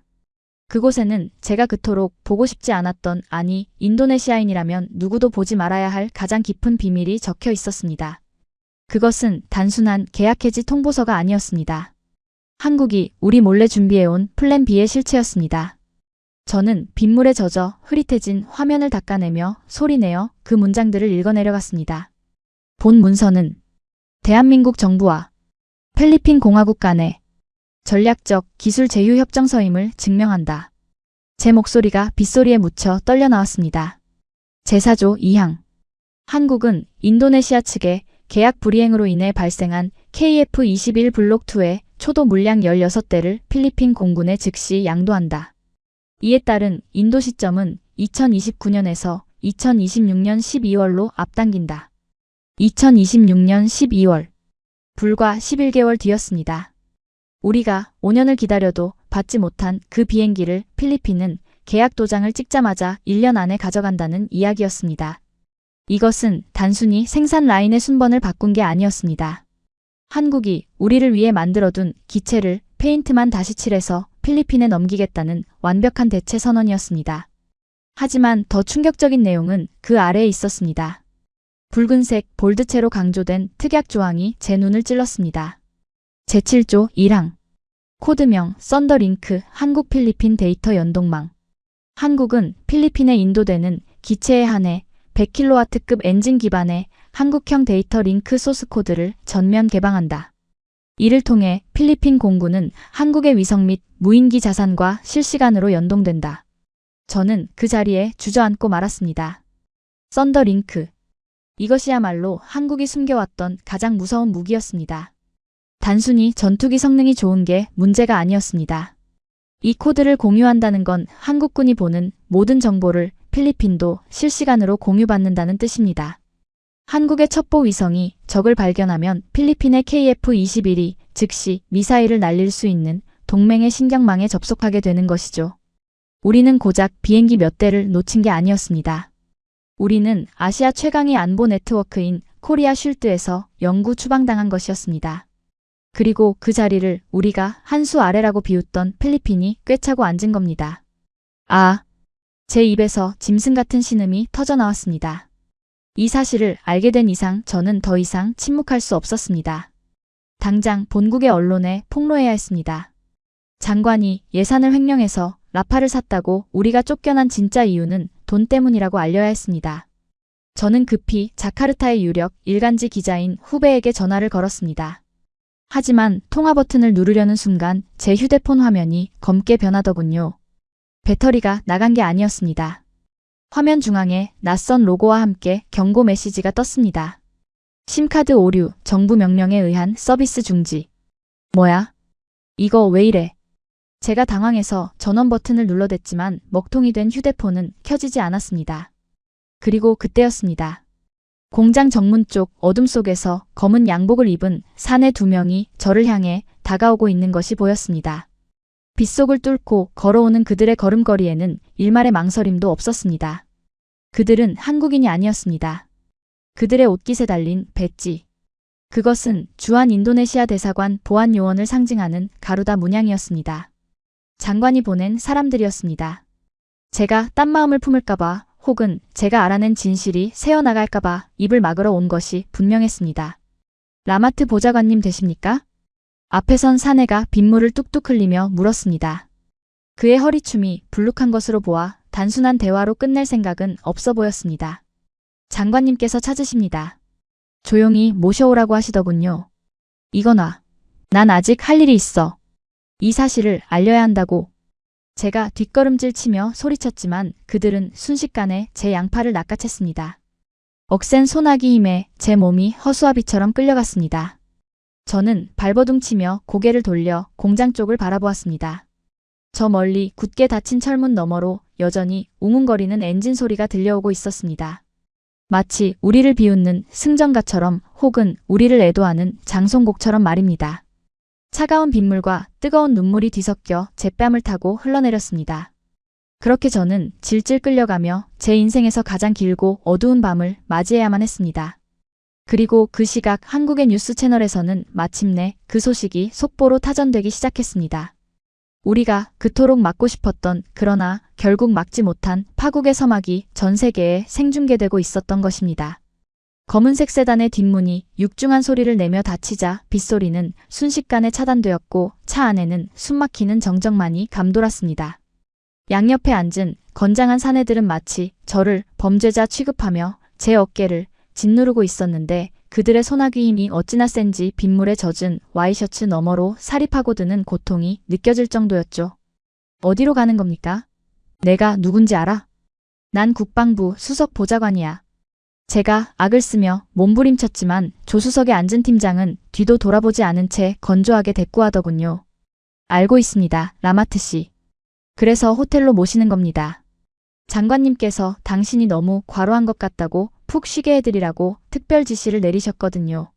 물론 외부와의 연락은 일절 차단된 상태로 말입니다. 그제야 저는 상황을 파악할 수 있었습니다.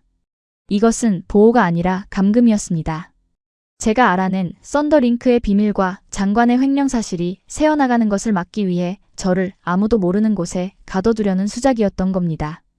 분노가 치밀어 올라 주먹을 꽉 쥐었지만 동시에 무력감이 파도처럼 밀려왔습니다. 제 휴대폰은 이미 압수당했고 제 손에 들린 것이라고는 빗물에 젖어 찢어질 듯한 손수건 한 장뿐이었으니까요. 차는 빗길을 뚫고 사천 공장 외곽도로를 질주하기 시작했습니다. 창밖으로는 여전히 폭우가 쏟아지고 있었지만 제 시선은 저 멀리 멀어지는 카이 공장의 불빛에 고정되어 있었습니다. 밤 10시가 넘은 시각. 보통의 공장이라면 불이 꺼지고 정막이 흘러야 정상인 시간입니다. 하지만 저 뒤로 보이는 카이의 연구동은 마치 거대한 용광로처럼 건물 전체가 대낮같이 환하게 빛나고 있었습니다. 쳇, 독한 놈들. 제 옆에 앉은 보안 요원이 창밖을 보며 혀를 찼습니다. 저 한국 놈들은 잠도 안 자나 봐요? 이 시간까지 불 켜놓고 뭐 하는 짓입니까? 저러니 과로사한다는 뉴스가 나오지. 미련한 것들. 그는 입에 물고 있던 껌을 짝짝 씹으며 한국인들을 비웃었습니다. 그들의 눈에 비친 한국 연구원들은 그저 요령없이 일만 하는 일개미 혹은 노예처럼 보였던 모양입니다. 우리가 프랑스산 와인을 마시며 여유를 즐길 때 기름밥을 먹으며 밤을 새우는 그들이 한심해 보였겠죠. 하지만 말입니다. 차량이 신호대기 때문에 공장 후문 근처에 잠시 멈춰 섰을 때 저는 그 미련한 놈들의 진짜 얼굴을 정면으로 마주하고 말았습니다. 편의점 앞이었습니다. 작업복을 입은 대여섯 명의 연구원들이 비를 피하기 위해 처마 밑에 모여 있더군요. 그들의 몰골은 그야말로 처참했습니다. 며칠을 못 씻었는지 머리는 떡져 있었고 작업복에는 검은 기름때와 정체 모를 얼룩들이 훈장처럼 덕지덕지 묻어 있었습니다. 그런데 제가 전율을 느낀 건 그들의 옷차림이 아니었습니다. 바로 그들의 손과 눈이었습니다. 가로등 불빛 아래서 컵라면 국물을 들이켜는 한 중년 연구원의 손. 그 손에는 붕대가 칭칭 감겨 있었는데 붕대 사이로 붉은 피가 배어나와 컵라면 용기를 쥐고 있는 손가락을 붉게 물들이고 있었습니다. 인코넬 합금을 가공하다가 다친 것일까요? 아니면 뜨거운 엔진 부품에 대인 것일까요? 하지만 그는 아픈 기색조차 없이 왼손에 들린 두꺼운 설계 도면에서 눈을 떼지 않은 채 라면을 마시고 있었습니다. 그 옆에 서 있는 젊은 연구원은 더 가관이었습니다. 그는 코피가 터졌는지 휴지로 콧구멍을 틀어막은 채 동료와 격렬하게 토론을 벌이고 있었습니다. 입에는 다 타버린 담배를 물고 있었지만 불을 붙일 생각도 잊은 채 허공에 손짓을 해가며 무언가를 설명하고 있었죠. 아니 부장님, 연소실 압력을 0.1%만 더 높여보자니까요. 미국 놈들이 안 된다고 우리가 포기합니까? 소재 배합 비율을 바꾸면 버틸 수 있다고요. 닫힌 차창 너머로 빗소리에 섞인 그의 고함 소리가 희미하게 들려왔습니다. 그건 직장인의 대화가 아니었습니다. 그건 마치 전쟁터 참호 속에서 여기서 밀리면 다 죽는다 라고 외치는 병사들의 절규와도 같았습니다. 순간 제 옆에 보안요원이 킬킬거리며 말하더군요. 어우 징그러워라. 저렇게까지 살고 싶을까? 월급을 얼마나 준다고 저 난리래. 야 라마트. 너네 예산국 직원들도 저렇게 일하냐? 그의 조롱 섞인 질문에 저도 모르게 고개를 숙였습니다. 부끄러웠습니다. 너무나도 부끄러워서 쥐구멍이라도 찾고 싶었습니다. 우리 국방부 직원들 퇴근 시간 10분 전부터 가방 싸서 나갈 준비를 합니다. 예산이 부족하다고 핑계대며 프로젝트를 미루는 게 일상이고 문제가 생기면 프랑스 탓, 미국 탓을 하며 책임을 회피하기 바쁘죠. 하지만 저 창밖의 한국인들은 달랐습니다. 그들의 눈에는 피로가 가득했지만 그보다 더 깊은 곳에는 시퍼런 도끼가 서려 있었습니다. 그 도끼는 돈을 더 벌겠다는 욕망이 아니었습니다. 누구에게도 무시당하지 않겠다, 우리 손으로 우리를 지키겠다는 일종의 한에 가까운 생존 본능이었습니다. 저는 그제야 깨달았습니다. 우리가 100kW 엔진을 보고 미국 기술을 베꼈을 거야, 사기일 거야 라고 의심했던 그 시간이 저들에게는 얼마나 모욕적인 시간이었을지를 말입니다. 저 엔진은 최첨단 AI가 만든 게 아니었습니다. 코피를 쏟고 손이 찢어지고 가족의 얼굴조차 잊어버릴 만큼 연구실에 처박혀 있던 저 사람들의 피와 땀이 응고되어 만들어진 결정체였던 겁니다. 우리는 절대 이길 수 없어. 제가 멍하니 중얼거렸습니다. 뭐라고요? 저 사람들은 미쳤어. 돈 때문에 일하는 게 아니야.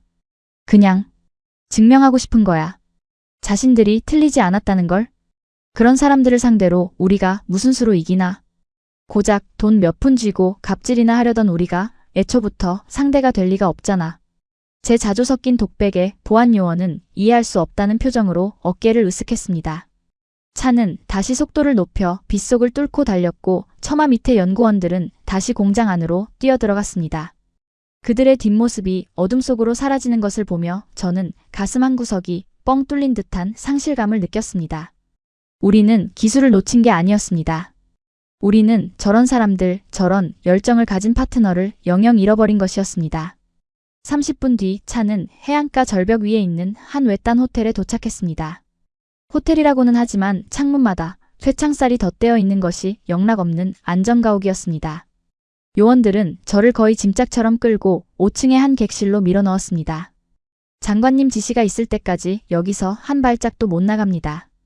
식사는 문 앞에 둘 테니 얌전히 계십시오.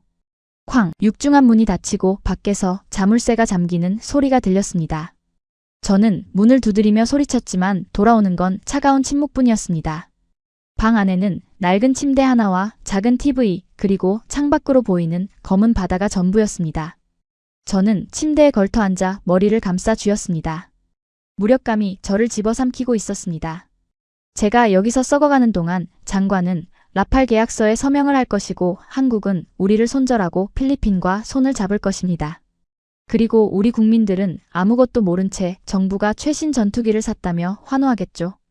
그게 빚더미 위에 지은 모래성인 줄도 모르고 말입니다. 그때였습니다. 정막을 깨고 방 한구석에 놓인 TV가 저절로 켜졌습니다. 아마도 중앙통제실에서 켠 모양이었습니다. 지지직거리던 화면이 선명해지더니 CNN 뉴스 속보가 흘러나오기 시작했습니다. 앵커의 목소리는 다급했고 화면 하단에는 붉은색 자막이 긴급하게 흐르고 있었습니다. 저는 화면을 보는 순간 숨을 쉴 수가 없었습니다. 제가 그토록 막으려 했던 하지만 결코 막을 수 없었던 최악의 시나리오가 전 세계에 생중계되고 있었기 때문입니다. 속보, 한국, 괴물 엔진 공개 및 전략적 노선 변경. 화면에는 방금 제가 보고 온 그 4천 공장의 전경이 잡히고 있었습니다. 비는 그쳤지만 공장 앞에는 수많은 외신 기자들이 구름대처럼 몰려들어 북새통을 이루고 있더군요. 그리고 단상 위에선 대한민국 방위사업청장이 마이크를 잡고 전 세계를 향해 충격적인 성명을 발표하고 있었습니다. 대한민국 정부는 오늘부로 KF-21 공동개발 파트너였던 인도네시아와의 모든 기술 제휴를 잠정 중단합니다. 그의 입에서 나온 중단이라는 단어가 제 심장에 비수를 꽂았습니다. 하지만 진짜 충격은 그 다음 문장이었습니다. 아울러 우리는 KF-21에 탑재될 신형 100kW급 엔진 기술의 첫 번째 해외 파트너로 필리핀 공화국을 선정하였음을 공식 선언합니다. 쿠궁. 마치 제 발밑에 땅이 꺼지는 듯한 현기증이 일었습니다. TV 화면이 바뀌더니 필리핀 마닐라의 거리가 비춰졌습니다. 수천 명의 필리핀 시민들이 태극기와 필리핀 국기를 흔들며 환호하고 있었고 필리핀 대통령은 엄지손가락을 치켜세우며 한국은 진정한 형제라고 인터뷰를 하고 있었습니다. 안 돼. 안 돼. 저는 TV를 향해 절규하며 화면을 두드렸습니다. 저 자리는 우리 자리였습니다. 저 환호성은 우리 국민들이 질러야 할 것이었습니다. 저 형제라는 칭호는 우리가 5년 동안 공들여 쌓아온 것이었습니다. 그런데 고작 장관 몇 명의 탐욕 때문에 그 모든 영광이 하루아침에 물거품이 되어 사라지고 만 겁니다. 화면 속의 한국 방위사업청장은 차가운 표정으로 말을 이었습니다. 우리는 신뢰를 지키는 국가와는 끝까지 함께합니다. 하지만 신뢰를 저버린 국가에게 줄 기술은 단 1바이트도 존재하지 않습니다. 그의 마지막 멘트는 명백히 우리 인도네시아를 겨냥한 사형 선고였습니다. 저는 바닥에 주저앉아 오열했습니다. 창밖의 파도 소리가 제 울음소리를 덮어주었지만 제 가슴 속에 맺힌 피멍은 그 무엇으로도 씻겨 내려가지 않을 것 같았습니다. 갇혀버린 방, 끊겨버린 미래, 그리고 전 세계가 지켜보는 가운데 벌어지는 조국의 공개 처형. 이 절체절명의 위기 속에서 제가 할 수 있는 일은 아무것도 없었습니다. 그저 멍하니 TV 화면 속에서 의기양양하게 웃고 있는 필리핀 국방장관의 얼굴을 바라보며 뒤늦은 후회에 눈물을 흘리는 것밖에는요. 하지만 이것이 끝이 아니었습니다. 한국의 반격은 이제 막 시작된 것에 불과했으니까요. 화면 하단에 흐르는 또 다른 자막 하나가 제 눈을 사로잡았습니다. 그것은 우리 인도네시아 군부를 완전히 붕괴시킬 진짜 재앙의 시작을 알리는 문구였습니다. 프랑스 다쏘사 인도네시아 측의 지불 능력 의심 성명 발표. 계약 보류 시사. 저는 실성한 사람처럼 웃음을 터뜨렸습니다. 한국을 배신하고 선택한 프랑스마저 우리의 빈털터리 주머니 사정을 눈치채고 등을 돌리기 시작한 겁니다. 낙동강 오리알. 아니 국제적 미아가 되어버린 꼴이었습니다. 이제 남은 건 파국뿐이었습니다. 광기 어린 웃음소리가 잦아든 호텔방 안에는 시체 안치소 같은 무거운 침묵만이 내려앉았습니다. 창밖의 빗소리마저 차단된 그 밀실에서 저는 벽에 등을 기댄 채 서서히 바닥으로 미끄러져 내려앉았습니다.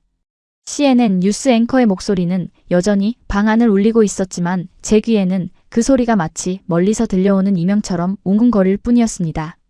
프랑스 다쏘사의 계약 보류 통보. 그것은 단순한 비즈니스 뉴스가 아니었습니다. 제 조국 인도네시아의 국방 안보가 오늘부로 뇌사 상태에 빠졌음을 알리는 사망 선고나 다름없었으니까요. 저는 떨리는 손을 들어 제 얼굴을 감싸 쥐었습니다. 손바닥에 닿은 피부가 거칠고 차가웠습니다. 지난 20년 저는 이 손으로 수조 원이 오가는 계약서에 서명을 했고 국방부의 높은 의자에 앉아 거드름을 피웠습니다. 우리는 아세안의 맹주다. 한국은 우리의 하청기지일 뿐이다. 라고 떠들며 샴페인 잔을 부딪히던 그 오만했던 날들이 주마등처럼 스쳐 지나가더군요. 하지만 결과가 무엇입니까? 우리가 그토록 무시했던 한국은 세계가 경악하는 100kW 엔진을 만들어내고 필리핀이라는 새로운 혈맹을 얻어 비상하는데 우리는 고작 겉멋든 프랑스제 전투기 하나도 제값 주고 못 사서 국제적인 망신을 당하고 있는 꼴이라니요. 쓰레기야. 우리는 그냥 쓰레기였어. 제 입에서 자조적인 독백이 흘러나왔습니다. 우리는 항상 그랬습니다. 땀 흘려 기술을 개발하는 과정은 미련하다고 비웃으며 건너뛰려 했고 남이 만들어 놓은 열매만 돈으로 혹은 외교적 협박으로 따먹으려 했죠. 그게 스마트한 전략이라고 믿었으니까요. 하지만 한국의 그 연구원들을 보십시오. 코피를 쏟고 손가락이 찢어져 붕대를 감고도 설계도에서 눈을 떼지 않던 그들의 도끼. 그것은 우리가 가진 돈이나 얄팍한 외교술 따위로 살 수 있는 게 아니었습니다. 저는 바닥을 기어가듯 움직여 미니바에 놓여있던 생수병을 집어들었습니다. 목이 타들어갈 듯 말라왔지만 물을 마시는 것조차 죄스럽게 느껴지더군요. 제가 여기서 안전하게 물이나 마시고 있는 동안 국경의 병사들은 부품이 없어 뜨지 못하는 고철 전투기를 닦으며 하늘만 쳐다보고 있을 테니까 말입니다. 그때 제 양복바지 주머니에서 묵직한 이물감이 느껴졌습니다. 무심코 손을 넣어 꺼내보니 아까 공장에서 최 수석이 건네주었던 그 작은 금속 조각 인코넬 718 국산화 10편이었습니다. 어둠 속에서 TV 불빛을 받아 은혜색으로 번뜩이는 그 금속 덩어리. 저는 홀린 듯 그것을 손바닥 위에 올려놓고 꽉 쥐어보았습니다. 차갑고 단단했습니다. 그리고 무엇보다 무거웠습니다. 이 작은 조각 하나에 담긴 무게가 느껴지십니까? 이것은 단순히 니켈과 크롬을 섞은 합금이 아니었습니다. 절대 불가능하다는 미국의 통제, 너희는 안 된다는 서방의 비웃음, 그리고 적당히 하고 타협하자는 내부의 유혹. 그 모든 압박을 이겨내고 1500도의 불꽃 속에서 살아남은 진실의 무게였습니다. 순간 제 가슴속 깊은 곳에서 뜨거운 무언가가 울컥하고 치밀어 올랐습니다. 그것은 슬픔도 후회도 아니었습니다. 그것은 부러움이었습니다. 그리고 질투였습니다. 왜 우리는 이렇게 못하는 거지? 저는 금속 조각을 쥔 주먹으로 바닥을 내리쳤습니다. 한국은 했는데 왜 우리는 못합니까? 우리에게도 똑똑한 엔지니어들이 있었습니다. 우리에게도 나라를 사랑하는 청년들이 있었습니다. 그런데 왜 그들은 다 떠나거나 저처럼 부패한 관료가 되어 썩어가야만 합니까? 답은 명확했습니다. 리더가 없었기 때문입니다. 한국의 리더들은 실패하면 내가 책임진다며 연구원들에게 밥을 먹이고 등을 두드려 주었지만 우리의 리더들은 실패하면 내가 책임져 라며 뒷돈이나 챙기기에 바빴으니까요. 바로 저 같은 놈들 말입니다. 그래. 나도 공범이야. 저는 고개를 떨구며 인정했습니다. 장관을 욕할 자격이 제게는 없었습니다. 저 역시 그 시스템의 일부였고 5년 동안 분담금이 밀릴 때마다 어떻게든 되겠지라며 방관했던 침묵의 카르텔이었으니까요. 한국이 피를 토하며 엔진을 돌릴 때 저는 에어컨 바람 아래서 엑셀 파일이나 만지작거렸던 비겁자였습니다. 눈물이 말라버린 줄 알았는데 다시금 뜨거운 액체가 볼을 타고 흘러내렸습니다. 하지만 이번 눈물은 달랐습니다. 처량한 자기연민의 눈물이 아니라 뼈를 깎는 듯한 각성의 눈물이었습니다. 저는 손에 쥔 인코넬 조각을 뚫어져라 쳐다보았습니다. 이 차가운 금속이 저에게 말을 거는 것 같았습니다. 너는 여기서 끝날 텐가? 쓰레기통에 처박힌 채로 배신자의 오명을 쓰고 조용히 사라질 텐가? 아닙니다. 그럴 수는 없었습니다. 제가 비록 부패한 시스템의 부품이었을지언정 제 가슴 속에는 아직 엔지니어로서의 마지막 자존심이 공직자로서의 한 줌 양심이 남아 있었습니다. 이대로 묻힐 수는 없습니다. 제가 본 것, 제가 들은 것, 그리고 우리 정부가 저지른 이 추악한 만행을 세상에 알려야 했습니다. 설령 그것이 제 파멸을 앞당기는 길이라 할지라도 말이죠. 증명해야 해. 최 수석의 말이 귓가에 맴돌았습니다. 군용 기술은 인증받는 게 아닙니다. 증명하는 겁니다. 그래요. 저도 증명해야 했습니다. 제가 단순히 밥그릇이나 챙기려던 관료가 아니라 조국의 안보를 걱정했던 한 명의 인도네시아인이었음을. 저는 비틀거리며 자리에서 일어났습니다. 방 안을 둘러보았습니다. 잠긴 문, 쇠창살이 쳐진 창문, 먹통이 된 전화기. 완벽한 고립무원의 상태였습니다. 도대체 여기서 무엇을 할 수 있단 말입니까? 그때 제 시선이 침대 옆 협탁 위에 놓인 호텔 메모지와 볼펜에 머물렀습니다. 아주 사소하고 보잘것없는 도구들이었죠. 하지만 지금 이 순간 저에게는 그 무엇보다 강력한 무기처럼 보였습니다. 저는 미친 사람처럼 메모지를 집어들었습니다. 그리고 떨리는 손으로 볼펜을 꽉 쥐었습니다. 기록해야 합니다. 100kW 엔진의 실체, 필리핀과의 이면 계약, 장관의 라팔 계약금 횡령, 그리고 우리가 잃어버린 코리아 쉴드의 접속 권한까지. 이 모든 진실을 낱낱이 기록해서 어떻게든 이 방 밖으로 내보내야 했습니다. 누가 읽게 될지는 모릅니다. 청소부일 수도 다음 투숙객일 수도 있겠죠. 아니면 저를 감시하는 보안 요원이 먼저 발견하고 불태워버릴 수도 있습니다. 하지만 적어도 저는 침묵하지 않았다는 증거를 남겨야 했습니다. 사각, 사각.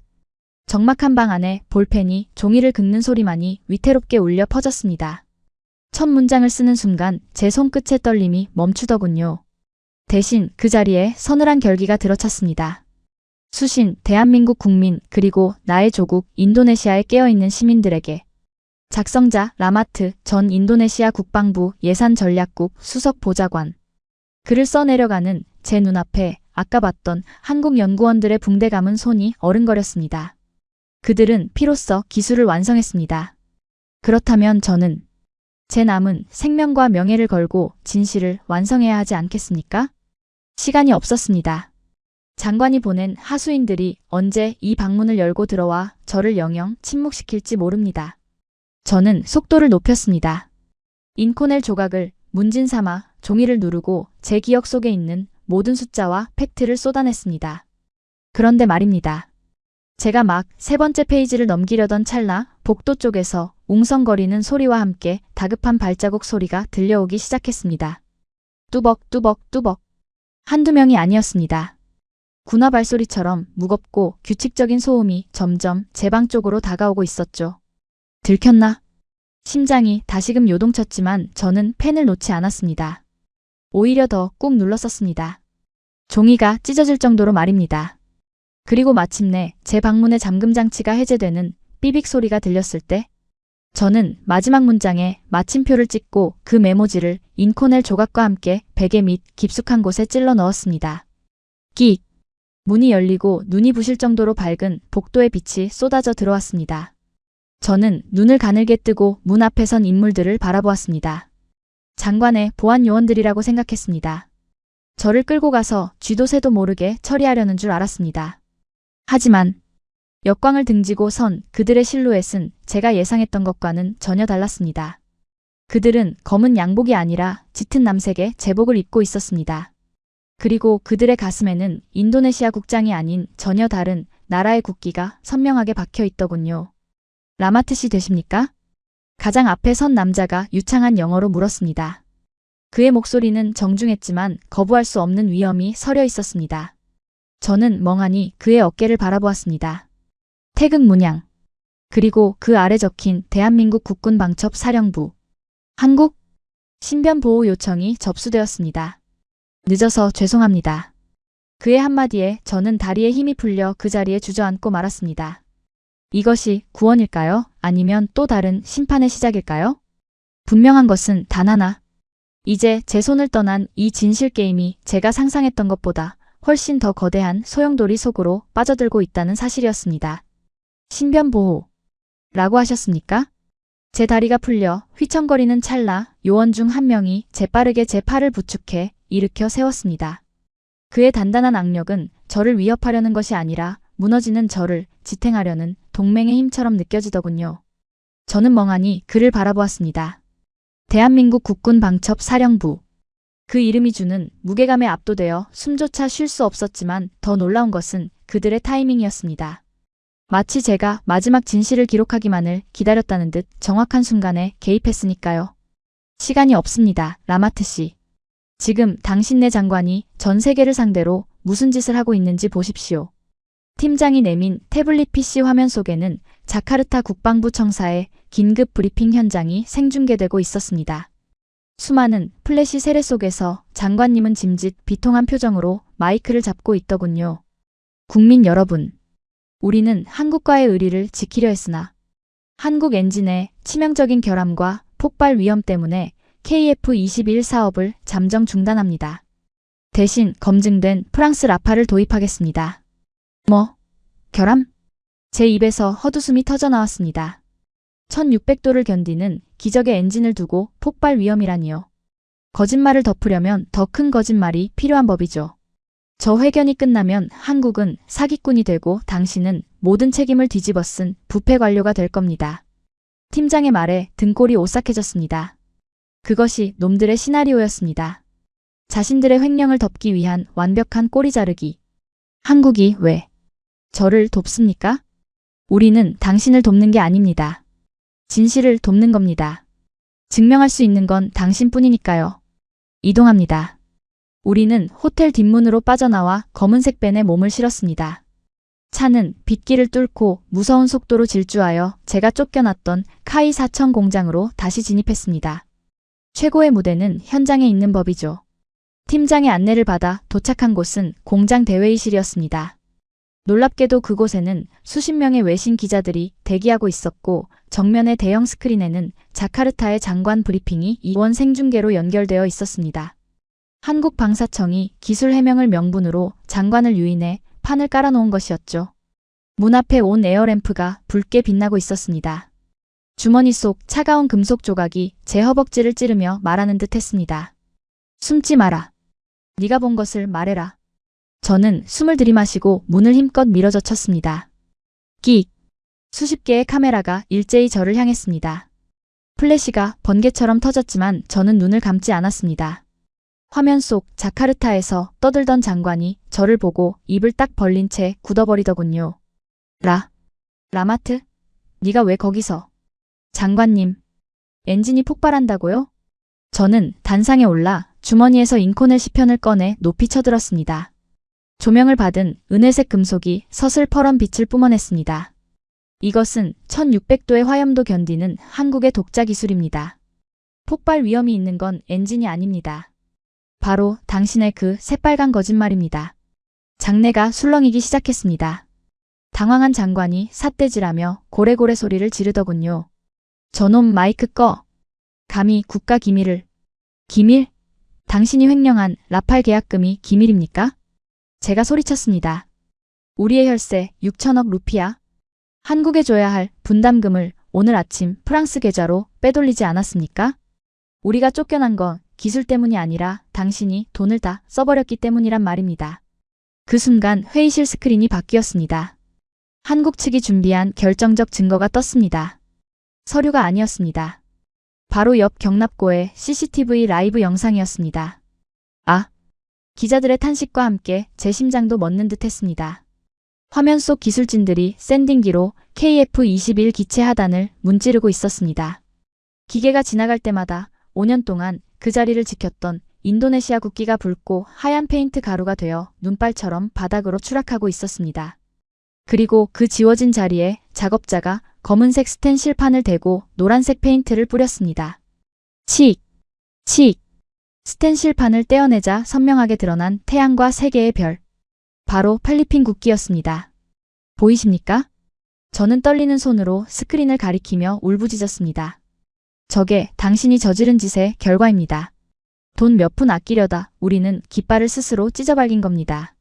저 자리는 우리 아들들이 목숨 걸고 지켜야 할 영공의 날개였다고요. 화면 속 장관은 사색이 되어 주저앉았습니다. 하지만 한국의 복수는 거기서 끝이 아니었습니다. 스크린 하단에 가장 잔인한 팩트가 자막으로 떴습니다. 속보, 프랑스 다쏘, 인도네시아와의 라팔 계약 최종 파기. 사유, 입금 계좌의 자금 세탁 의심 동결 및 국가 신용도 급락. 장내는 경악으로 물들었습니다. 훔친 돈으로 사려던 프랑스 전투기마저 날아간 겁니다. 양손에 떡을 쥐려다 진흙탕에 얼굴을 처박은 꼴이었죠. 장관이 힘없이 떨군 휴대폰이 바닥을 뒹굴었습니다. 그것은 마치 추락하는 우리 국격과도 같았습니다. 저는 마이크를 놓았습니다. 승리감은 없었습니다. 그저 뻥 뚫린 공허함 뿐. 단상을 내려오는 제게 필리핀 기자가 물었습니다. 라마트 씨, 그럼 인도네시아 공군의 미래는 어떻게 되는 겁니까? 저는 화면 속 황금빛으로 빛나는 필리핀 국기가 새겨진 KF-21을 바라보며 쓴웃음을 지었습니다. 보시다시피 우리의 미래는 방금 지워졌습니다. 이제 저 미래는 그 가치를 알아본 당신들의 것입니다. 비틀거리며 회의실을 빠져나온 제 앞을 누군가 막아섰습니다. 최수석이었습니다. 무뚝뚝하던 그의 눈가가 붉어져 있더군요. 그는 아무 말 없이 제 손에 작은 USB 메모리를 쥐어주었습니다. 당신이 부탁했던 정비 매뉴얼 초안입니다. 최수석이 쉰 목소리로 말했습니다. 국기는 지워졌지만 기술을 사랑했던 당신 마음만은 지우지 않겠습니다. 언젠가 당신네 나라가 진짜 정신을 차리면 그때 다시 오십시오. 그 투박한 위로에 참았던 눈물이 왈칵 쏟아졌습니다. 한국은 끝까지 잔인할 정도로 신사적이었습니다. 배신한 우리에게 마지막 예의를 갖추는 그 모습이 오히려 더 뼈아픈 형벌처럼 느껴졌으니까요. 저는 USB를 움켜쥐고 공장 밖으로 나갔습니다. 저 멀리 활주로에서는 이제 남의 것이 되어버린 KF-21이 푸른 화염을 내뿜으며 이륙하고 있었습니다. 쿠오오. 하늘로 치솟는 기체를 보며 저는 뼈저리게 깨달았습니다. 기술은 돈으로 사는 게 아니라 신뢰라는, 토양에서만 자라는 생명체라는 것을요. 그때 제 휴대폰이 울렸습니다. 발신자는 장관실. 뻔한 협박이겠죠. 저는 망설임 없이 휴대폰을 바닥에 내동댕이 쳤습니다. 박살난 액정 위로 빗방울이 떨어졌습니다. 이제 저는 국방부 관료가 아닙니다. 그저 잃어버린 날개를 그리워하는 한 명의 인도네시아인일 뿐입니다. 그렇게 우리에게 허락되었던 72시간의 골든타임은 영원히 막을 내렸습니다. 비에 젖은 아스팔트 위로 흩어진 휴대폰 파편들이 가로등 불빛을 받아 반짝이고 있었습니다. 더 이상 울리지 않는 그 침묵의 잔해들을 내려다보는데 기이하게도 제 마음은 차분하게 가라앉더군요. 마치 썩은 환부를 도려낸 뒤에 찾아오는 통증 섞인 시원함이라고 해야 할까요? 저는 깨진 액정 조각 하나를 발끝으로 툭 차서 빗물 고인 웅덩이 속으로 밀어 넣었습니다. 그것으로 저의 지난 20년 공직 생활도 부패한 조국과의 연결고리도 완전히 수장된 셈이었죠. 공장 정문을 등지고 걷는 제 발걸음은 터덜거렸지만 오른손에 꽉 쥐어진 최수석의 USB 메모리만큼은 뜨거운 온기를 뿜어내고 있었습니다. 이 작은 플라스틱 조각 하나. 어쩌면 이것은 한국이 우리에게 건넨 마지막 자비이자 언젠가 우리가 다시 일어설 수 있을지도 모른다는 희미한 희망의 씨앗일지도 모릅니다. 하지만 솔직히 말씀드리면 저는 지금 이 순간에도 자신이 없습니다. 과연 내 조국 인도네시아가 이 씨앗을 틔울 만한 비옥한 땅이 될 날이 오기는 할까요? 저는 해안도로를 따라 정처 없이 걸었습니다. 비구름이 거친 사천의 밤하늘에는 별들이 쏟아질 듯 박혀 있었고 차가운 바닷바람이 제 뜨거워진 머리를 식혀주고 있었습니다. 문득 뒤를 돌아보니 어둠 속에 거대한 요새처럼 웅크리고 있는 카이의 공장이 눈에 들어오더군요. 그런데 말입니다. 그 풍경이 저를 또 한 번 전율케 했습니다. 방금 전까지 그 난리법석을 떨었던 기자회견이 끝났으니 불이 꺼지고 정막이 흘러야 정상 아니겠습니까? 승리를 자축하며 회식을 하러 갔을 법도 한데 공장의 불빛은 여전히 대낮처럼 환하게 켜져 있었습니다. 아니, 오히려 아까보다 더 밝아진 느낌이었죠. 철조망 너머로 희미하게 들려오는 기계음. 윙, 치익. 그들은 쉬지 않고 있었습니다. 자신들을 의심했던 우리를 보란듯이 쫓아내고 새로운 파트너인 필리핀과 손을 잡았음에도 한국의 연구원들은 샴페인을 터트리는 대신 다시 그 지독한 기름 냄새 나는 현장으로 복귀했던 겁니다. 그제야 저는 알 것 같았습니다. 제가 전에 품었던 의문, 도대체 한국은 왜 이렇게까지 하는가에 대한 답을 말입니다. 그들에게 기술은 돈벌이 수단이 아니었습니다. 그들에게 KF-21은 단순한 전투기가 아니었습니다. 식민지의 서름, 전쟁의 폐허, 그리고 너희는 안 된다는 서방 세계의 멸시를 견뎌내고 스스로를 증명하기 위해 쌓아 올린 자존심의 탑이었던 것입니다. 그렇기에 그들은 멈출 수 없었던 겁니다. 멈추는 순간 다시 그 비참했던 과거로 돌아갈지도 모른다는 본능적인 공포와 투쟁심이 그들의 등을 떠밀고 있었으니까요. 저는 방파제 난간에 기대어 주머니에 있던 인코넬 조각을 꺼내 밤바다를 향해 들어보았습니다. 달빛을 머금은 금속이 은은하게 빛났습니다. 참으로 아이러니하지 않습니까? 돈으로 모든 걸 살 수 있다고 믿었던 우리는 빈털터리가 되어 쫓겨났고 돈 대신 피와 땀을 갈아 넣은 그들은 이제 돈으로도 살 수 없는 존경을 얻게 되었으니 말입니다. 이곳 한국의 사천 앞바다는 평화롭습니다. 하지만 저 바다 건너 제 조국 자카르타는 지금쯤 발칵 뒤집혀 있겠죠. 장관은 체포될 것이고 거리는 분노한 시민들로 가득 찰 것입니다. 그리고 저는 이제 돌아갈 곳 없는 망명객이 되어 이 낯선 땅을 떠돌아야 합니다. 하지만 후회는 없습니다. 비록 제 조국의 국기는 지워졌지만 저는 오늘 진정한 국격이 무엇인지를 배웠으니까요. 언젠가 아주 먼 훗날 제 조국의 청년들이 돈보다 기술이 먼저다 라는 사실을 깨닫는 날이 온다면 그때 저는 이 낡은 USB를 그들의 손에 쥐어줄 생각입니다. 그리고 말해줄 겁니다.